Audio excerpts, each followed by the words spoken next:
And we're back with Friday's video. Good morning. Welcome to the last day of the work week. You made it again.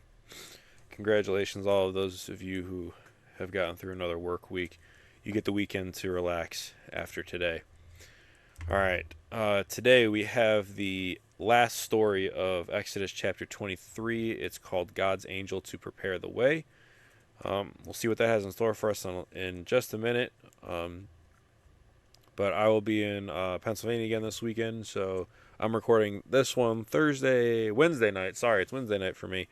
And then I'll be recording at least Saturdays and Sundays, Thursday night,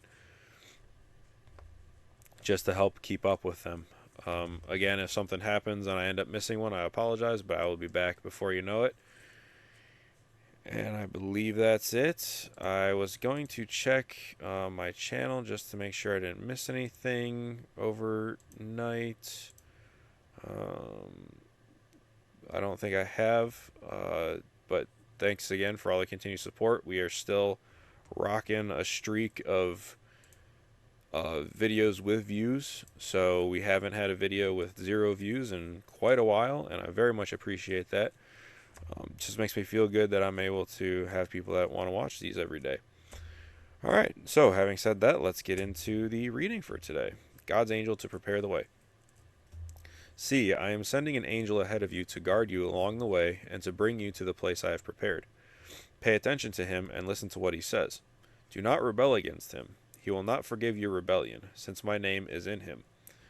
If you listen carefully to what he says and do all that I say, I will be an enemy to your enemies and will oppose those who oppose you. My angel will go ahead of you and bring you into the land of the Amorites, Hittites, Perizzites, Canaanites, Hivites, and Jebusites, and I will wipe them out. I was getting pretty good at those names. Do not bow down before their gods or worship them or follow their practices. You must demolish them and break their sacred stones to pieces. Worship the Lord your God, and his blessing will be on your food and water. I will take away sickness from among you, and none will miscarry or be barren in your land. I will give you a full lifespan. I will send my terror ahead of you and throw into confusion every nation you encounter. I will make all your enemies turn their backs and run. I will send the hornet ahead of you to drive the Hivites, Canaanites, and Hittites out of your way. But I will not drive them out in a single year, because the land would become desolate and the wild animals too numerous for you. Little by little I will drive them out before you, until you have increased enough to take possession of the land.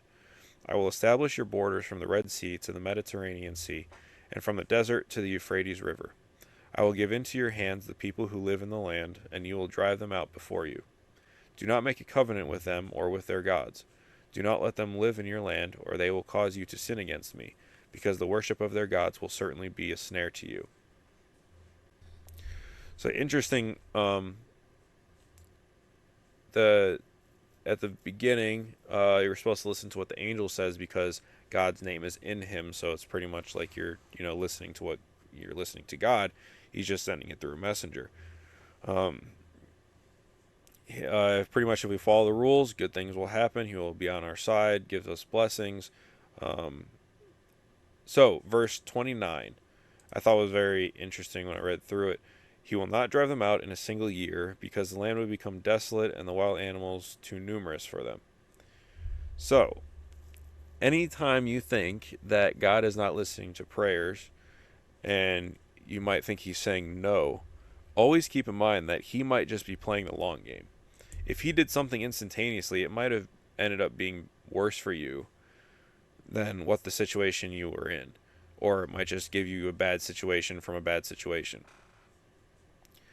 So he's doing this strategically to drive them out little by little so that they will have enough numbers to take the land and that it wouldn't become desolate, and then they would be able to deal with the wild animals.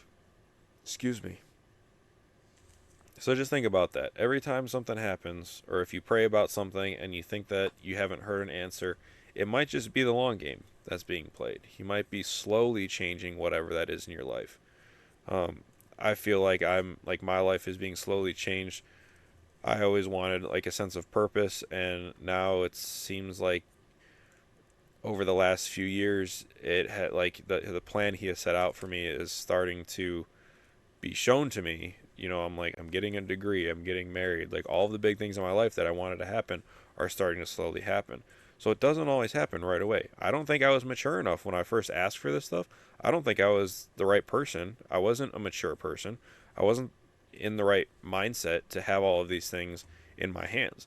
Now I've gained a little bit of knowledge and wisdom from the world, and I am back into like my church setting, and it's amazing how, if you look at it in that way, how obvious it becomes that this was the plan all along. So I really like that verse 29, because it just shows that even back then, he was doing the long game with people just like he is now. So anyway, be patient. Maybe you're not going to get an answer right away. Maybe you have to pray for it, and then it'll put the works in. It'll pay off in 5, 10, 20 years, but it might pay off. You just have to be patient with it, and trust God that He knows what's best for you. All right.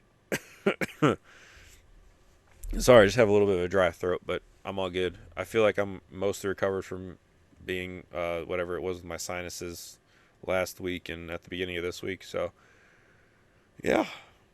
All right, tomorrow is Saturday, and I will be back with another video.